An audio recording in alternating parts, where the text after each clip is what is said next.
చిత్తూరు జిల్లా కుప్పం నియోజకవర్గం నుంచి రామకుప్పం మండలానికి చెందిన ఎంపీటీసీలు,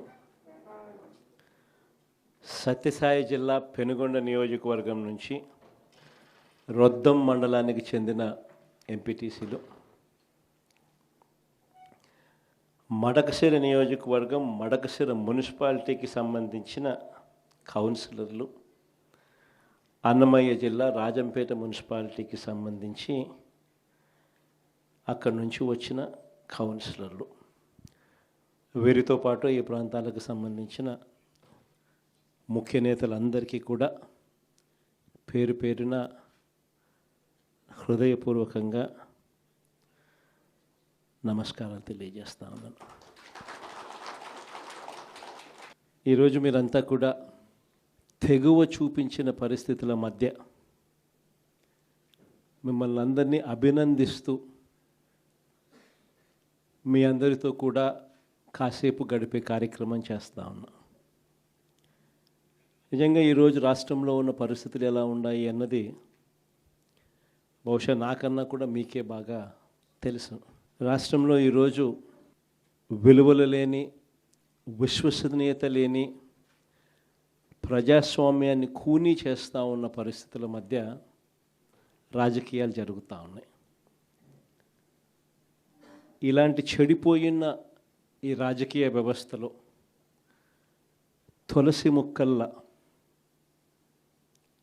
ఎంపీటీసీలమైన, జెడ్పీటీసీలమైన, కౌన్సిలర్లమైన అయ్యా చంద్రబాబు మమ్మల్ని చూసి నేర్చుకో రాజకీయాలు ఎలా చేయాలి అని చెప్పి తెగువ చూపించి రాజకీయాలకు అర్థం చెప్పి గట్టిగా నిలబడిన మీ అందరికీ కూడా మీ జగన్ హ్యాట్స్ ఆఫ్ చెప్తూ సెల్యూట్ చేస్తా ఉన్నాను.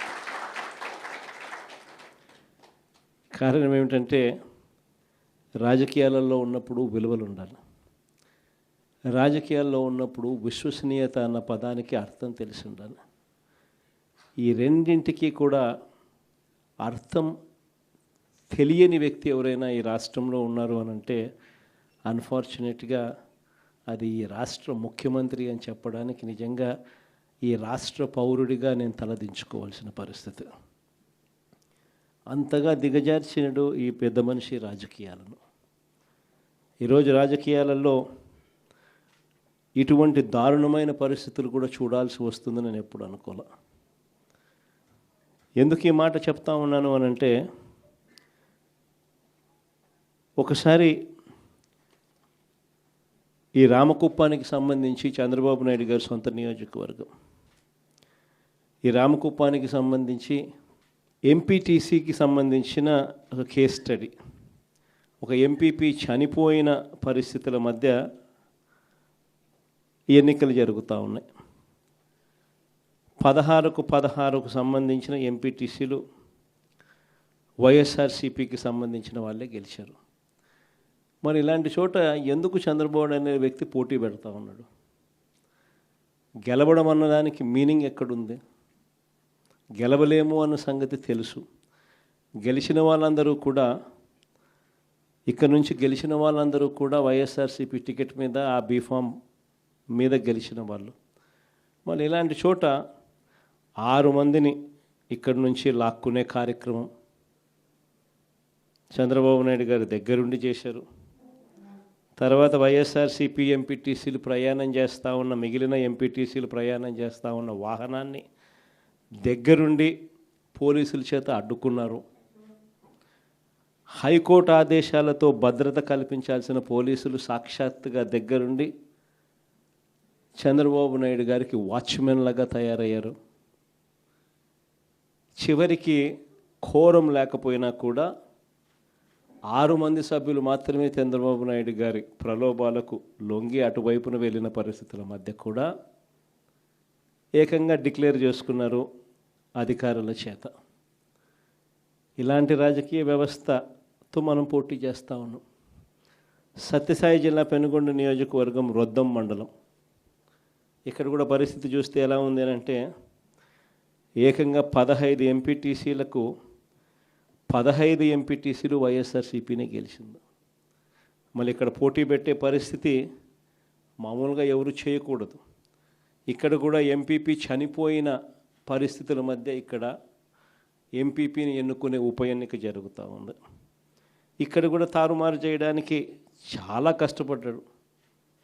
దగ్గరుండి చంద్రబాబు నాయుడు గారే తన కుప్పంలో ఇలాంటి దిక్కుమాలిన రాజకీయాలు తానే చేస్తూ రాష్ట్రంలో ఉన్న అన్ని ప్రాంతాలకు కూడా ఇదే మాదిరిగా మీరు కూడా రాజకీయాలు చేయండి అని చెప్పి తానే దిక్సూచిగా నిలుస్తూ తానే ఇలాంటి చెడిపోయిన రాజకీయాలను ప్రేరేపిస్తూ ఉన్నాడు. సత్యసాయి జిల్లా మడకశిర మున్సిపాలిటీ 20 మంది ఇక్కడ నుంచి కౌన్సిలర్లు, వైఎస్ఆర్సీపీకి సంబంధించి 15 మంది గెలిచారు. చంద్రబాబు నాయుడు గారికి సంబంధించి 5 మంది మాత్రమే గెలిచారు. పాపం ఎస్సీ కాన్స్టిట్యున్సీ లక్కప్ప లాంటి పాపం ఒక చిన్న కార్యకర్త అక్కడ నుంచి మన పార్టీ తరఫున ఎమ్మెల్యేగా నేను ఎస్సీ కాన్స్టిట్యున్సీ ఇలాంటి చోట కూడా ప్రలోభాలు పెట్టి ఆ కౌన్సిలర్లను లాగాలి అని చెప్పి విశ్వ ప్రయత్నం చేస్తూ ఉన్నాడు అని అంటే రాష్ట్ర చరిత్రలో ఎవడు ఉండడు ముఖ్యమంత్రి స్థానంలో. అయినా కూడా ఆ 15 మందిలో కూడా చాలామంది గట్టిగా నిలబడిన పరిస్థితులు, కొంతమందిని మాత్రం ప్రలోభాలకు అటువైపున వెళ్ళిన పరిస్థితుల మధ్య చూస్తూ ఉన్నాం.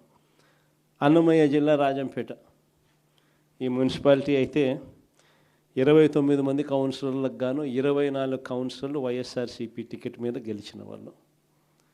మరి 29లో 24 మంది వైఎస్ఆర్సీపీ టికెట్ మీద గెలిచిన పరిస్థితులు ఉన్నప్పుడు తెలుగుదేశం పార్టీకి సంబంధించి కేవలం 4 మాత్రమే గెలిచిన పరిస్థితులు రాజంపేటలో ఉన్నప్పుడు ఒకడు ఇండిపెండెంట్గా గెలిచారు. మరి సంఖ్యాబలం లేనప్పుడు ఇక్కడ చంద్రబాబు నాయుడు గారు ఎందుకు ఇలాంటి హేయమైన రాజకీయాలను ప్రేరేపిస్తున్నాడో ఎవరికీ తెలియదు. కానీ ఇక్కడ కూడా ఎంత కష్టపడినా కూడా ఒకడంటే ఒకడు కూడా పోని పరిస్థితిలో కూడా ఇక్కడ కూడా మన వాళ్ళు చాలా గట్టిగా కూడా నిలబడతా ఉన్నారు అని అంటే నిజంగా గొప్ప సంగతి. ఇక్కడ అందరికీ కూడా అభినందించాల్సిన అవసరం ఉంది. ఎందుకు ఈ విషయాలన్నీ చెప్తా ఉన్నానంటే నాయకుడు అనేవాడు ఎలా ఉండాలి అనేదానికి నిదర్శనం.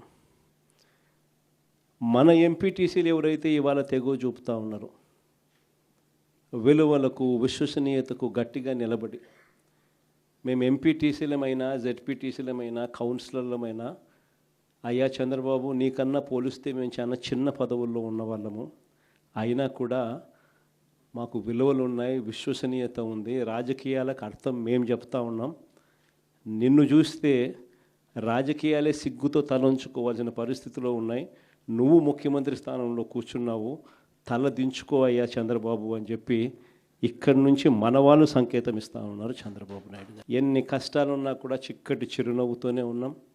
చిక్కటి చిరునవ్వుతోనే ప్రజలకు చెప్పిన ప్రకారం మేనిఫెస్టోలో ఏదైతే మాట చెప్పామో ఆ చెప్పిన ప్రతి మాట కోవిడ్ లాంటి కష్టాలున్నా కూడా మీ జగన్ ఏ రోజు కూడా బటన్ నొక్కడంలో ఏ రోజు కూడా వెనకడుగు వేయలేదు.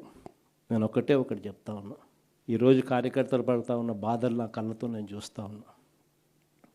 కేవలం వైఎస్ఆర్ కాంగ్రెస్ పార్టీని ప్రేమించినందుకు, కేవలం జగన్ను సొంత కుటుంబ సభ్యుడిగా ఆప్యాయంగా ఆదరించినందుకు ఈరోజు వైఎస్ఆర్సీపీ కార్యకర్తలకు ఏదైతే ఇబ్బందులు పడుతూ ఉన్నారో ఆ బాధలు ఆ కష్టాలు స్వయంగా నేను చూశా కాబట్టి ఈరోజు చెప్తా ఉన్నా. ఇక నెక్స్ట్ వచ్చే జగన్ 2.0లో మాత్రం పరిస్థితి ఇటుండదు అని చెప్తాను. మొట్టమొదట పీఠం కార్యకర్తకే వేస్తా, ఈ మాత్రం ఖచ్చితంగా చెప్తా ఉన్నా. ఈరోజు ఎవరెవరైతే పోలీసులు, ఎవరెవరైతే అధికారులు, ఎవరెవరైతే మిమ్మల్ని ఇబ్బందులు పెట్టారో అందరి పేర్లు నోట్ చేసుకోండి. నేను చెప్తా ఉన్నా, మీరు నోట్ చేసుకోండి.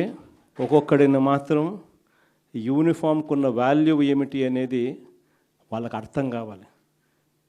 యూనిఫామ్ అంటే ప్రజలకు మేలు చేయడం కోసం యూనిఫామ్, అంతేగాని అధికారంలో ఉన్న వాళ్ళ కోసం సలాములు కొడుతూ గులాంగిరి చేస్తూ ఇటువంటి చిత్రహింసలు పెట్టే కార్యక్రమం ఈరోజు అయితే ఏదైతే జరుగుతూ ఉందో దీనికి తెర పడాలి అని అంటే ఏదైతే నువ్వు విత్తినావో అది ఎలా పండుతుంది అనేది నీకు తెలిస్తేనే ఇంకొకసారి నువ్వు ఆ విత్తనం ఎత్తడానికి నువ్వు భయపడే పరిస్థితిలోకి నువ్వు వచ్చినప్పుడే ఇది జరుగుతుంది. కాబట్టి ఈసారి మాత్రం ఖచ్చితంగా ఆ మెసేజ్ ఖచ్చితంగా పోతుంది. ఎవడెవడైతే అధికారి, ఎవడెవడైతే వైఎస్ఆర్సీపీ కార్యకర్తను ఎవడెవడైతే ఇబ్బంది పెట్టాడో వాళ్ళందరినీ కూడా చూస్తూ ఊరుకోము. చట్టం మీద దోషులుగా నిలబెడతాము.